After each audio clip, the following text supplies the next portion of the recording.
Good morning, Nebraska. This is the Nebraska News Radio Show, your straight-shooting voice from the heart of the Cornhusker State, where we talk plain about the real issues facing farmers working the land, families holding down small towns, and hard-working folks who just want local control, honest leadership, and the traditional values that built this place. We are here every morning to lay out the facts without the sugarcoating. Let's kick things off with the way our media landscape has gone off the rails. Most newspapers and stations across the state are locked under one big corporate owner that pushes the same scripted stories day in and day out.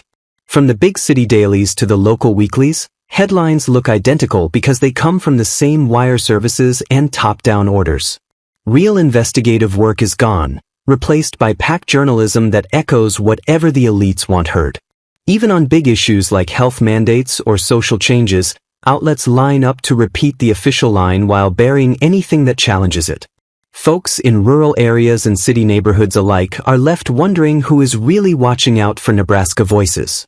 That controlled narrative ties right into bigger worries about outside forces pulling strings here at home.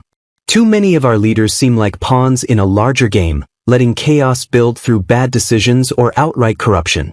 From the governor's office to our senators and representatives, policies open doors to problems that erode our sovereignty and pile suffering on everyday people.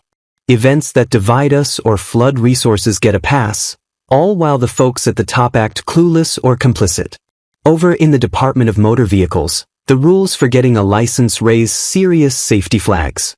Tests are handed out in a bunch of foreign languages, and interpreters help with road exams, meaning some drivers hit our highways without ever proving they can read English signs like stop or yield. That companion restriction for non-English passers is supposed to keep things safe, but it hardly ever gets checked. On long rural roads with little help nearby, this accommodation puts everyone at risk just to make access easier for newcomers. Speaking of risks, there are growing concerns about foreign money and control grabbing hold of Nebraska farmland. Chinese companies have snapped up acres directly, and even more through partnerships and contracts with big pork and seed operations. Facilities sit close to military bases, and the ties run deep into our food supply. Leaders with business links to these outfits seem more interested in trade dollars than protecting our agricultural independence and national security. Down in Omaha, television stations like WWT Channel 6 are caught up in the same corporate grip, churning out stories that feel more like centralized scripts than local reporting. When big owners and distant investors call the shots, the news tilts away from hard truths about community problems and toward whatever keeps the profits flowing. Accountability is in short supply for the elite running things. Officials who sign deals bringing in workers from faraway places end up linked to crime spikes, trafficking rings, and strains on schools and roads. Yet they hide behind legal shields, leaving regular Nebraskans to deal with the fallout from unvetted arrivals and policy disasters. On a different note but still hitting close to home, the Huskers football season wrapped up with another backwards bowl performance that left fans shaking their heads. A quick early lead turned into a blowout loss, exposing weak quarterback play, poor adjustments, and a coaching staff that talks big but delivers mediocrity. The whole program feels stuck in reverse under backward strategies that waste talent and alienate supporters. That coaching mess gets even clearer with the rules laid out for success, or the lack of them, under the current headman.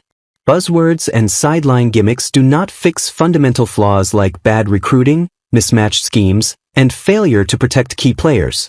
Extending big contracts amid losing records just locks in more of the same disappointment for a proud fan base. One more head-scratcher comes from stories about how some folks climb the ladder in Nebraska through constant nagging and complaining until they get their way. It paints a picture of a culture where persistence turns into pressure that wears down opposition, rewarding the loudest voices over quiet competence.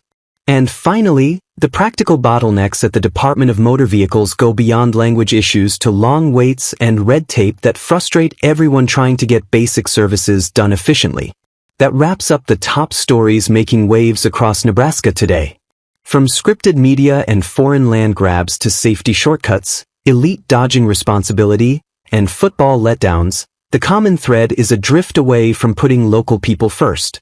It is time to demand better, from our leaders, our outlets, and our institutions.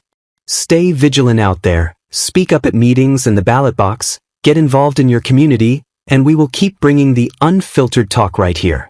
Join us again tomorrow for more of the straight story. This is the Nebraska News Radio Show, signing off. Have a solid day on the job or the farm.